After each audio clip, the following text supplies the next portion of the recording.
Welcome to Masterpiece. The Haunted Screen is a film essay by critic Peter Buchka, who was film editor of Süddeutsche Zeitung for 25 years. The documentary examines the rise of Expressionism in the German silent films of the 1920s and their relation to the psyche of their audiences at the time. Post-World War II and fearful of an unsettled existence, these films invented strange characters who crossed the boundaries of social limitations, leading to destruction and chaos. World domination by madmen was a recurring theme. The film includes clips from such classics as Metropolis, Faust, Dr. Mabuse, Nibelungen and Murnau's Nosferatu, and it'll be followed tonight by Werner Herzog's movie version of Nosferatu. See you at the end.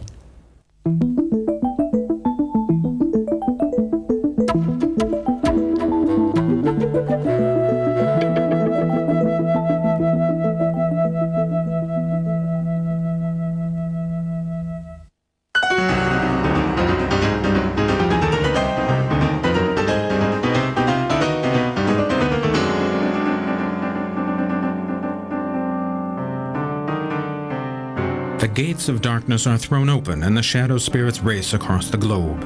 The four horsemen of the apocalypse gallop across Germany. They've been awakened by the dead of the First World War, the victims of hybrid superpower politics who now call those responsible to account. But Germany is a nation of final things. It is not the worldly powers to whom one turns for answers, but the divine. Perhaps they can reveal what caused the devastation of this land and its souls.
Fritz Lang initially used expressionistic metaphors to conjure the image of blind fate, the kind beyond all human influence and which comes over them like a nameless catastrophe. It's this flight from all political and social reality that makes the German films of the 20s so uniquely powerful. The unconditional willingness to express reality in excessively mythical and poetic images, and to find metaphors and symbols which are representative of time itself and yet timeless.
When the shadow of disaster looms, the hour of the scholar has come.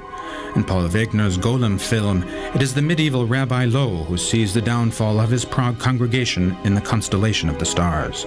It is he who must find a way of preventing catastrophe.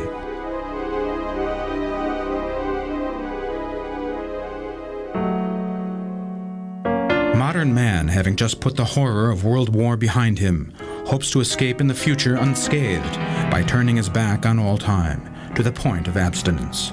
But this can no more prevent calamity than anything else, as demonstrated by Murnau, the mischievous psychologist, in Castle Fogelode.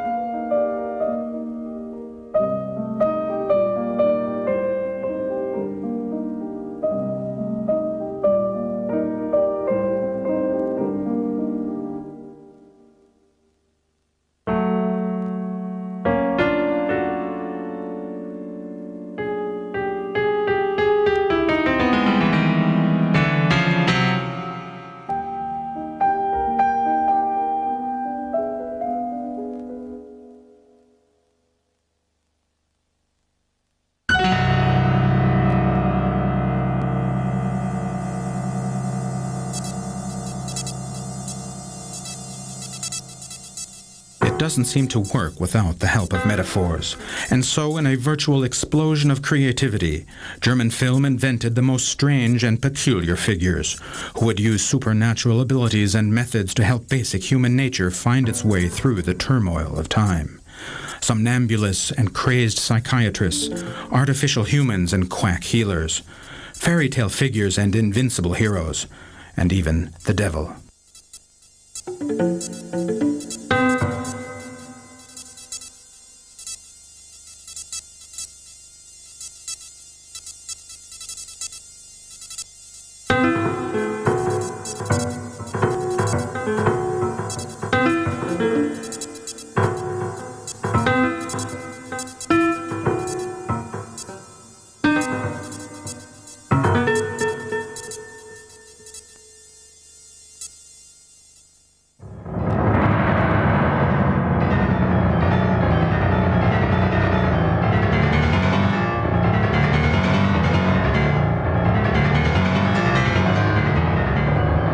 Friedrich Wilhelm Murnau even went back to the old folk tale of Dr. Faustus, as did Thomas Mann following the Second World War, in order to explain what was so agonizingly inexplicable. His Faust, filmed in 1925, is the poetic sum of post-World War I German film, in the same way that Fritz Lang's Nibelungen was the monumental precursor to the Third Reich.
Of course, the clever scholar is no better at things than the famed sorcerer's apprentice, who soon finds he cannot control the spirits he has conjured.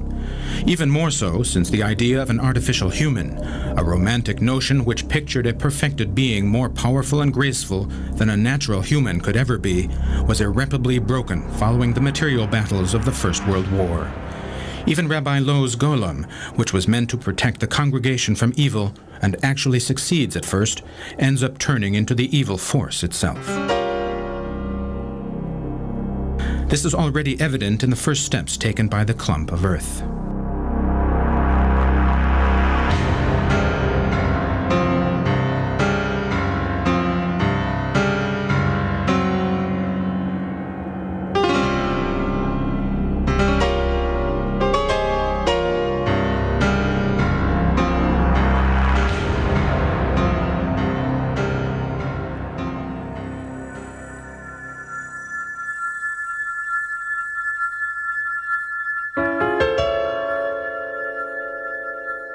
This idea is further developed in complexity and modernized by Fritz Lang in Metropolis.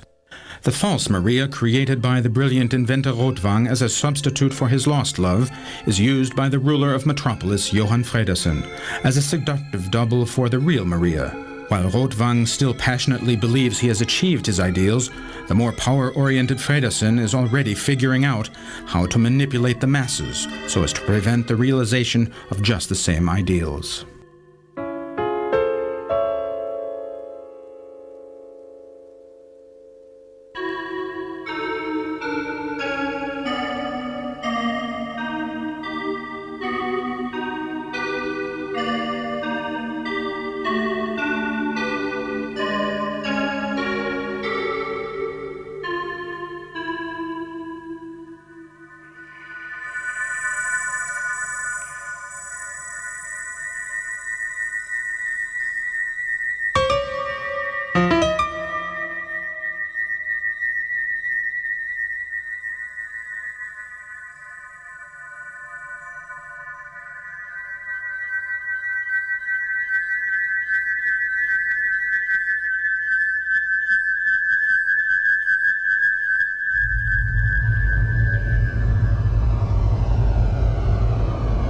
The devil works in even more radical ways.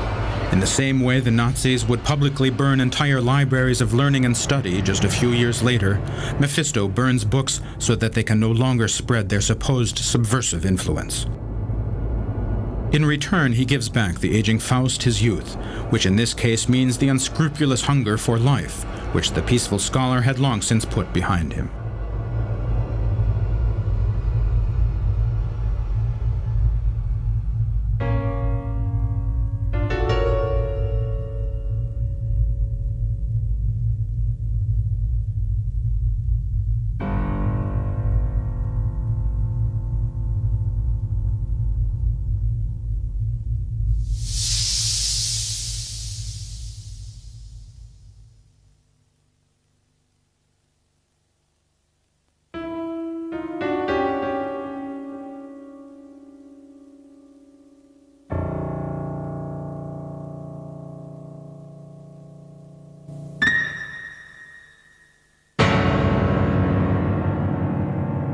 Gradually, each dream is transformed into a nightmare. The newly married estate agent Hutter, who is so eager to sell Count Orlok a home in his own city in order to make some money, soon discovers where his greed has led him. Instead of securing his marriage with some extra money, Hutter has put his marriage in danger.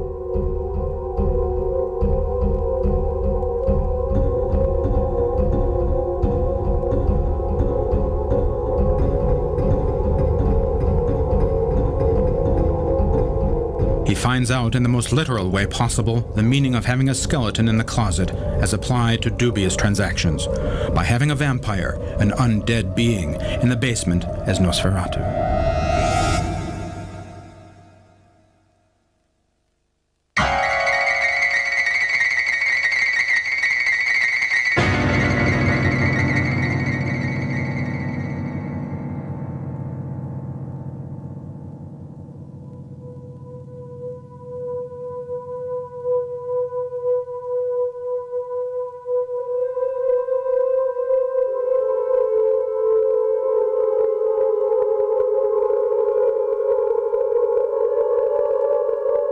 Horror and flight are of no use to Hutter. Nosferatu has already captured a ship and is on his way to Wismar, leaving a trail of destruction behind him. The Count, who has seen a picture of Hutter's wife, is obsessed by the idea of claiming her for his own, and is even more determined to take up residence in Wismar.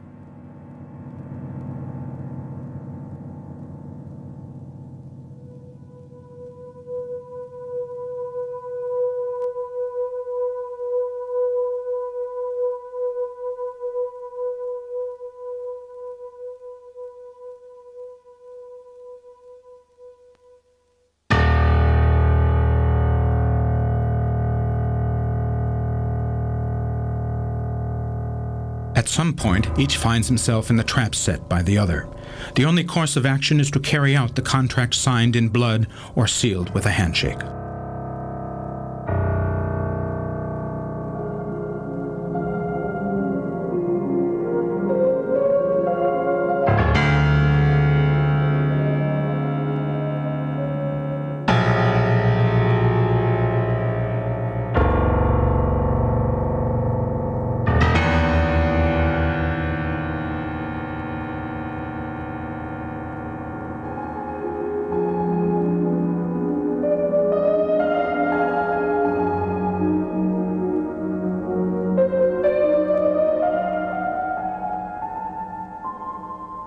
The greedy hunger for life always has its price, and the devil can lower the curtain on the human comedy with a satisfied chuckle.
German post-war film displayed a fascination with an abrupt, direct view of the depths of human despair, into the inconceivable, the occult, the mysterious. It consciously turned its back on middle-class norms, thus holding up a mirror to this supposed normality. Unintentionally, and in a rather lurid manner, it demonstrated its proximity to psychoanalysis, which was invented the same year as film itself, and as the automobile. Outer movement and inner emotion are the elements these three so different achievements have in common. In Robert Wiene's The Hands of Orlach, a famous concert pianist believes that his hands, which were crushed in an accident, have been replaced by an executed murderer's hands. He convinces himself that he will commit murder himself, and is deathly afraid that his own life will be his first victim. It is the ruined family that is the real source of his destructive fantasies.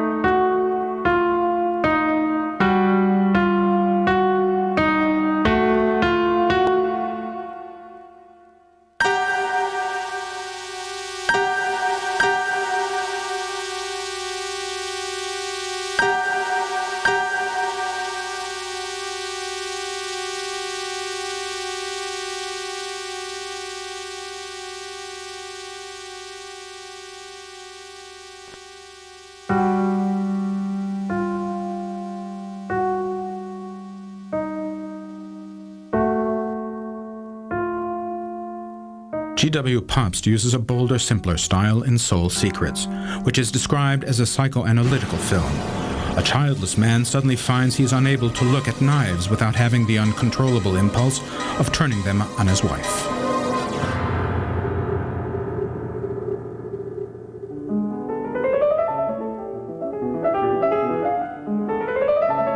Shortly after the war, Ernst Lubitsch ventured for the first time into the realm of exotic melodrama with The Eyes of the Mummy Ma. Art's ambiguity is lavishly portrayed here as the clash of cultures and states of mind.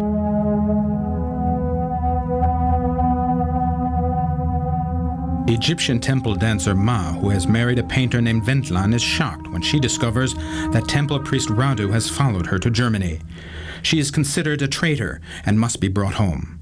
Unable to flee her past, she suffers horrific fantasies and hallucinations, which come true all too soon.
Murnau's Nosferatu is a virtuoso example of tightly woven psychic connections displayed on a cinematic level.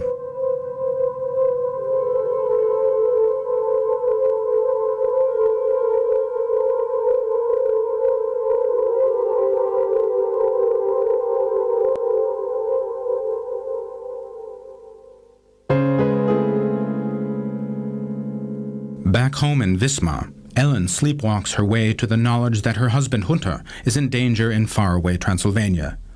Less explicit as how and why she intends to help him, whether she has a death wish and wants to sacrifice herself, or whether she wants to be seduced by the vampire is never entirely clear. What is remarkable about this odd ménage à trois is their close psychic relationship, which exposes human despair in an almost telepathic manner.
Fritz Lang took a decisive step from individual to mass psychology in Metropolis.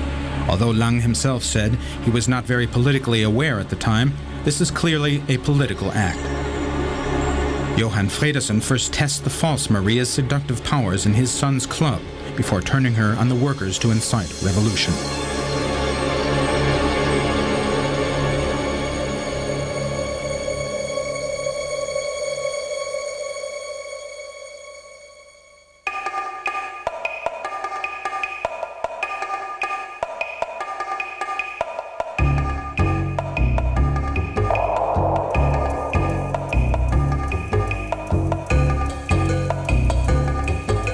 Only Fredesen's son, who can't tell the difference between the real and the false, suspects betrayal, but out of love. The ruler's other sons simply abandon themselves to her seductions.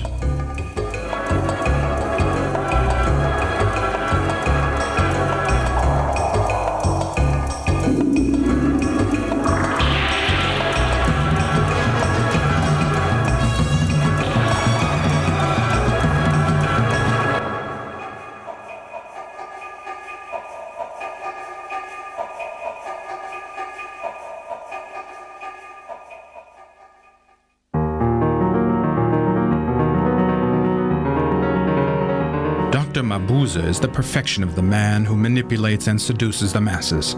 One of his many roles is that of the fashionable psychologist, and it is in this figure that he demonstrates how it's possible to seduce an entire society by sheer force of will, via suggestion. In retrospect, this early anticipation of Hitler's methods is undeniable.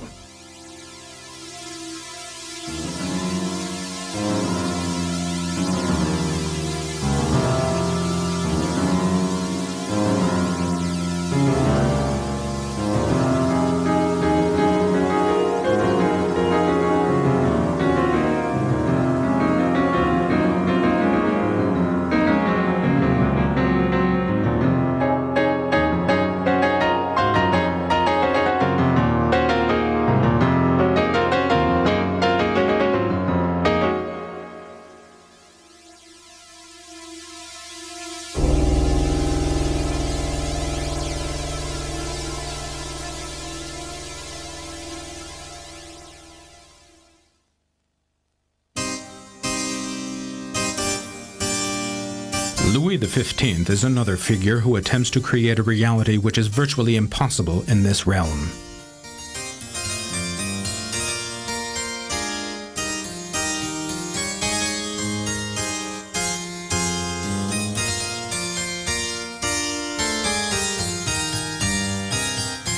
When at court he seduces his mistress, Madame du Barry, in Lubitsch's film of the same name, he decides to make the little seamstress the most powerful woman in France. This is set in a time of feudal privilege and intrigue, but there is also a clear foreshadowing of revolution in the air, revolution that never got very far in Germany itself.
Director Dmitry Bukovetsky focused on the gullibility of the masses in a young democracy. He openly mocks their fickleness and more or less makes the demand for a strong hand to lead them. And so in the political confusion of the post-war period, German post-war film begins to disavow its own achievements, the liberation from human weakness through its staged emotional revelation.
Dr. Mabuse has sarcastically turned his role-playing game into a card game here.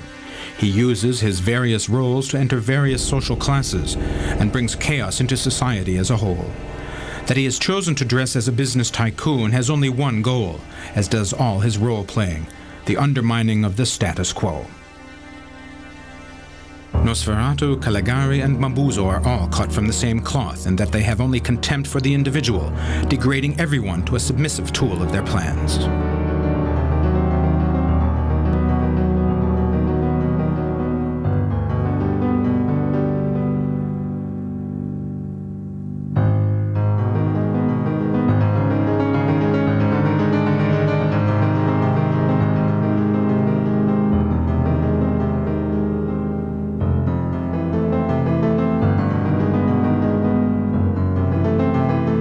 Mabuse is able to gain world dominion, something he himself didn't believe in at first, due to the ease of his own success. Fritz Lang created the unlikely character of an omnipotent man, someone who always knows just where to make money in business as well as in the criminal world. It comes as no surprise that the beggar loitering around the front door of Mabuse's house is a middleman to the underworld.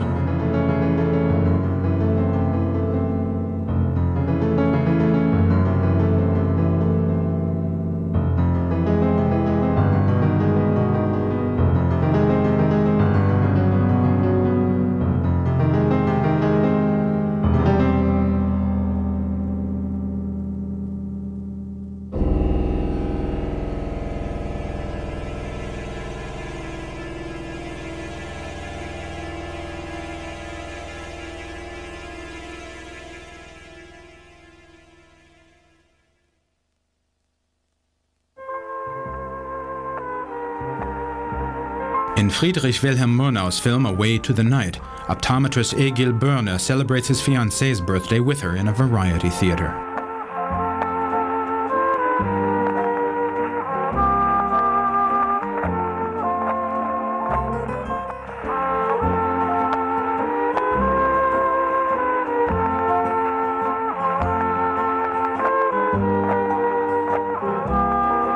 The middle-class group sees this as a chance to step out of ordinary life for a night. But those who dare enter the underworld are then pursued by their most secret fears. The strange longings and nightmares of the middle class are unexpectedly fulfilled and cannot be shaken. The abyss suddenly opens its jaws.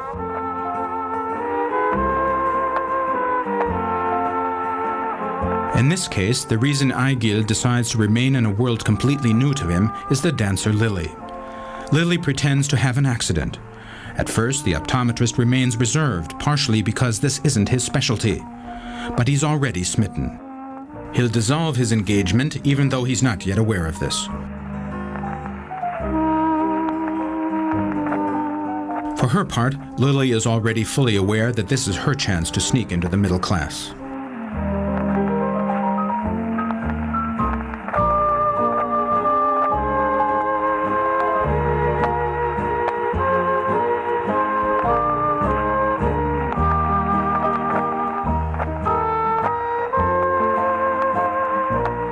This is the same phenomenon we saw with Dr. Mabuse. The societal limitations no longer have any meaning. The destruction of old rules is a precursor to the collapse of the government, even if each individual remains ignorant of this fact.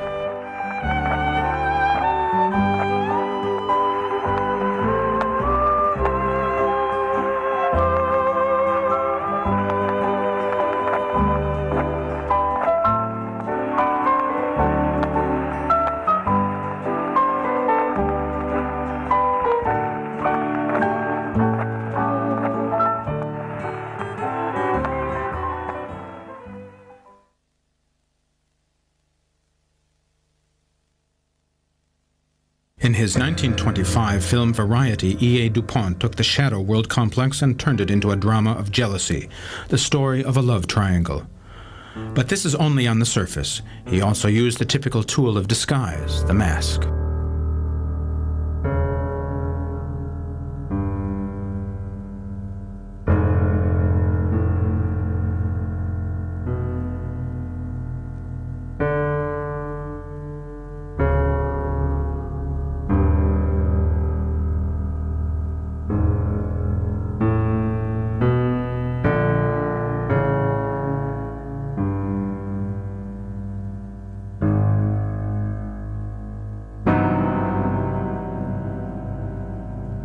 It is no longer surprising when the nightmare becomes reality.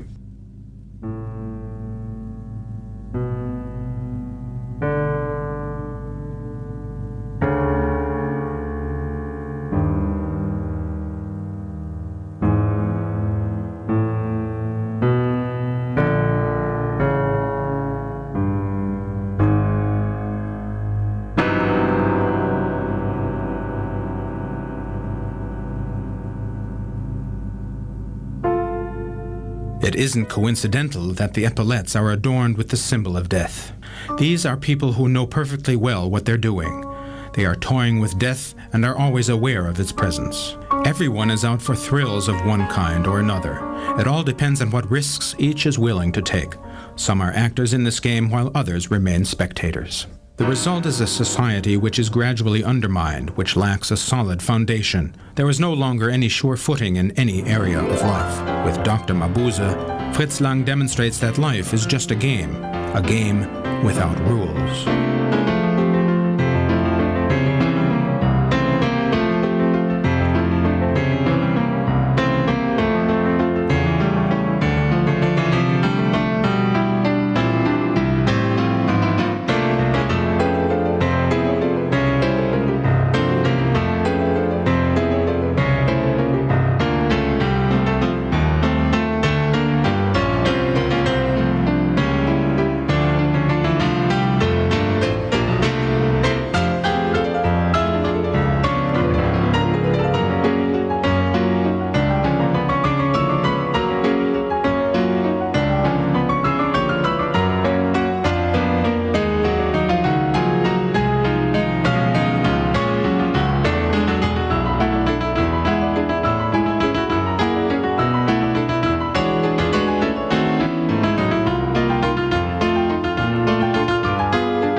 In his variation on Tartuffe, Murnau shows the inner consequences of this societal change: hypocrisy, fraud, and self-deception. The wealthy Mr. Orgon refuses to believe that his new friend, the hypocrite Tartuffe, simply wants to take everything he has, to rob him of his wealth and the faithfulness of his wife and his daughter.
This is perhaps the most enigmatic and complex scene in all of German post-war cinema.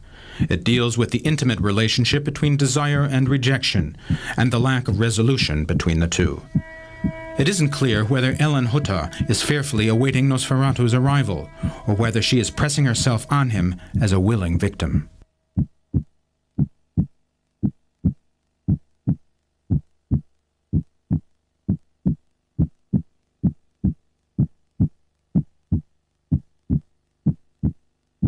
It is desire, a very obscure, dark desire which cannot necessarily be explained.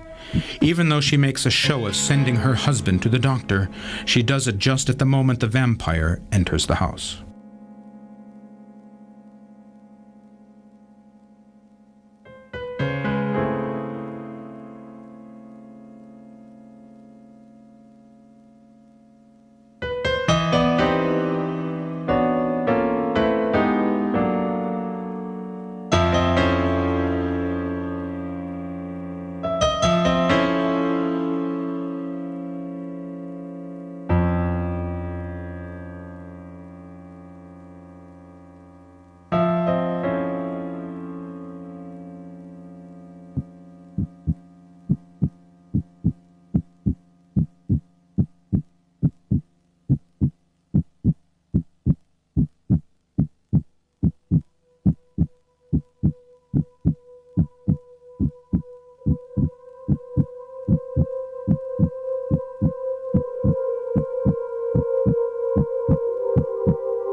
The boundaries between the real world and the dream world become blurred.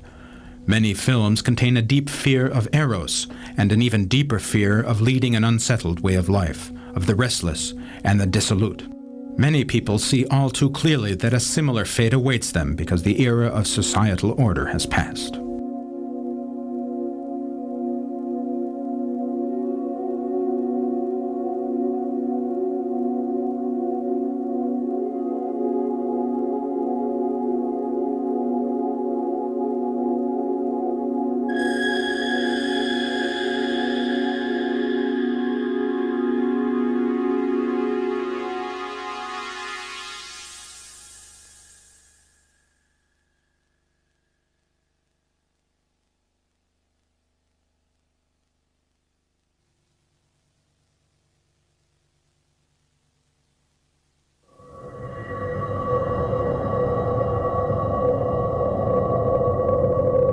The blossoming of Expressionism in German film was also a typology of Germans and that which is German.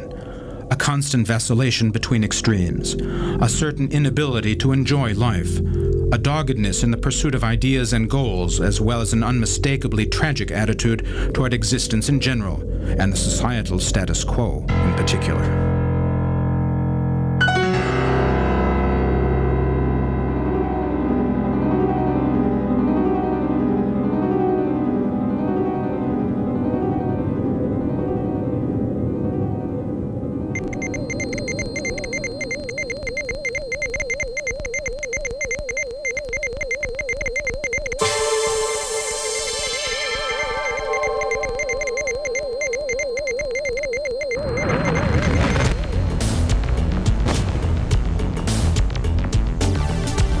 In contrast to Murnau's metaphysical Faust film, Fritz Lang tried something more lurid in Spies, which he made 2 years later. All the modern technical creations are implemented to create an image of unscrupulousness, omnipresence, and of course, violence.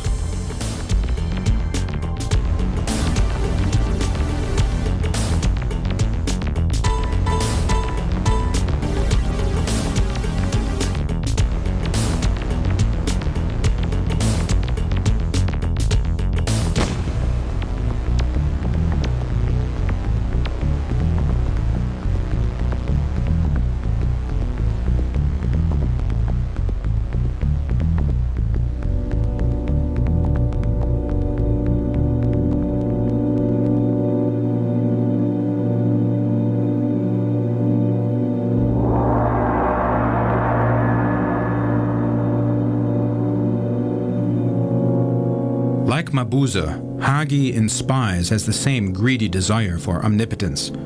German urban expressionism interprets the word underworld in a completely modern and literal manner to mean the criminal world, where mad geniuses are the secret rulers who run things like an absolutist state and hone their plans to take over the world.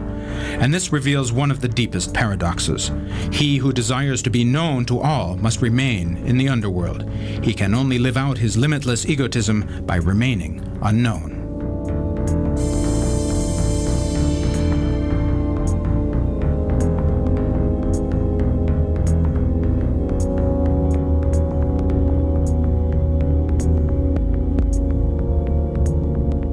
Unlike the chaotic genius of Mabuse, Hagi has established his empire based on strict rationalism.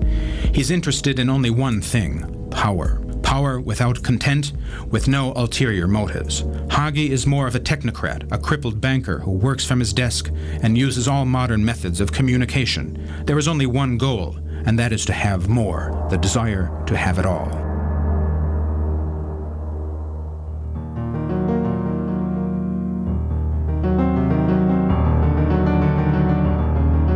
Mabuse is more of an evil romanticist, a gambler who hopes that by taking some risks he can win the game.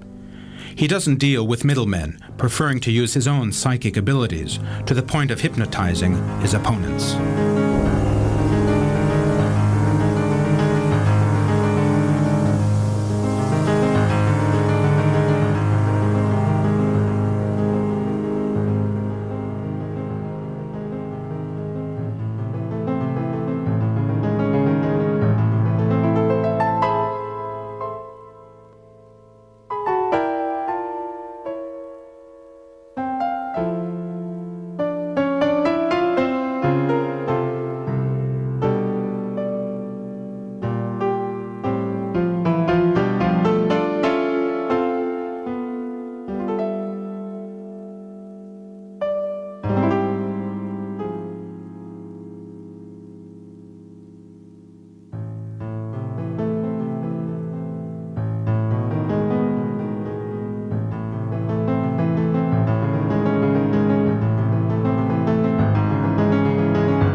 The general chaos that ensues gives Mabuse the chance of simply taking the woman he desires rather than winning her affections.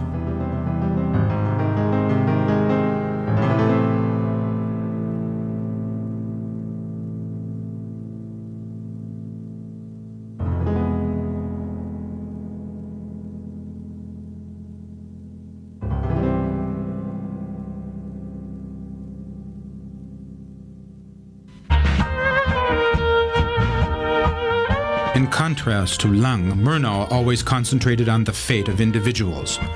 In The Last Laugh, he grandly pushes mankind through a revolving door and then focuses on a single lonely old man who receives neither attention nor assistance as he moves down the social ladder. From his position as the porter at a luxury hotel, who is ever so proud of his uniform, he falls to the level of a bathroom attendant, the last man in the hierarchy. The individual no longer knows what is happening to him. Social certainties as well as moral values have lost all meaning.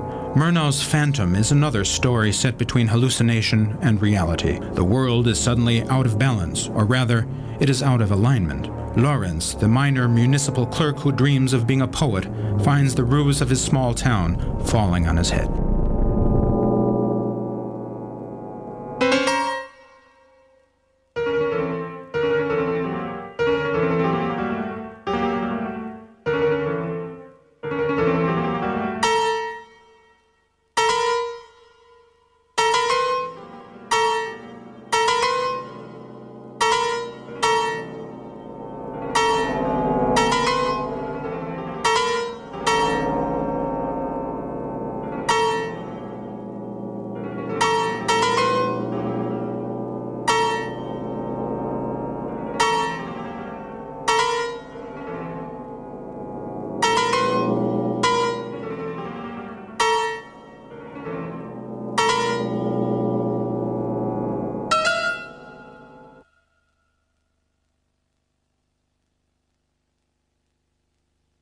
In a world of absolute profit, everyone knows that the toll of lives will be heavy. Especially Sonia, Hagi's mistress of many years, who accepts a large gift here with skepticism. She doesn't trust it. She knows that she herself will be the next victim in a large-scale plot.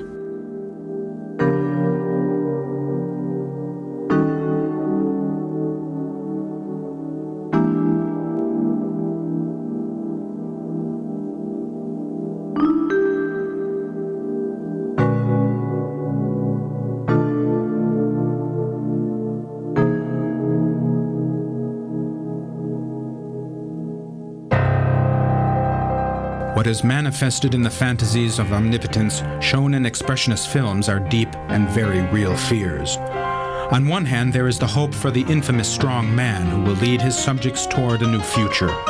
On the other hand, there is an obvious fear of helplessness and exploitation.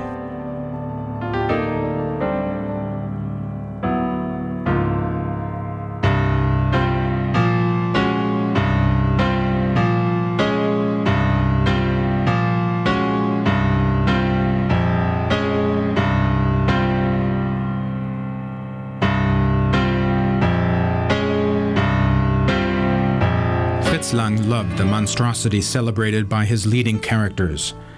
It is their way of expressing power, which in the Nibelungen films runs in the direction of medieval ornament, and in Metropolis becomes a dream of modernism.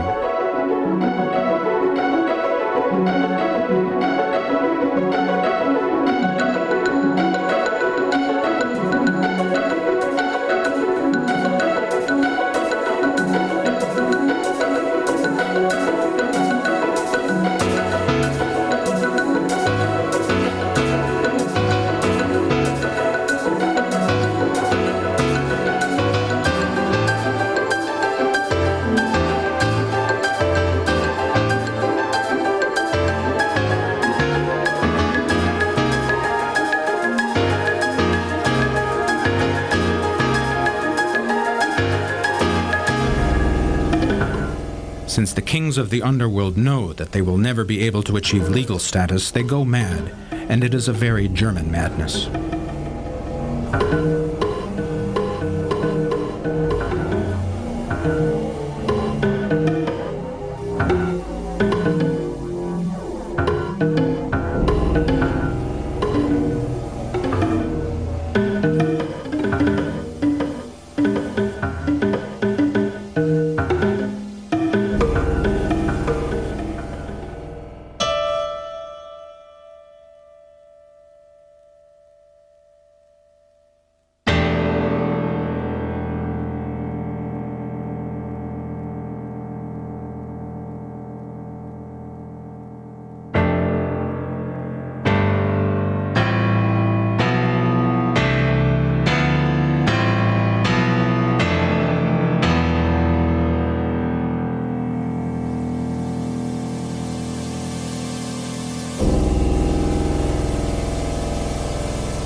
In his famous book From Caligari to Hitler, Siegfried Krakauer saw in German film the harbinger of the Nazi dictatorship. although the connection is perhaps less unambiguous than it might appear.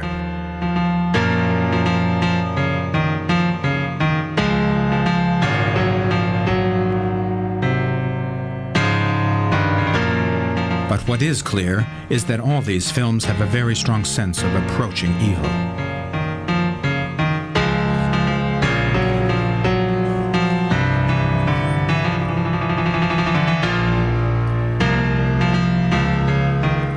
What occurred in German film following the First World War is epochal in scale.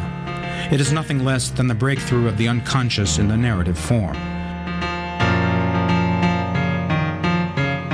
It was Lotte Eisner who coined the term the haunted screen for this era in film, and it remains the most apt description for this aesthetic phenomenon.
I hope you'll stay tuned now for Werner Herzog's Nosferatu, right after the break with David Stratton. For New Year's Eve tomorrow night, we're showing Offenbach's Opera Buffa, La Pericole, and next Saturday afternoon at 12:30, a documentary about Neapolitan opera buffa.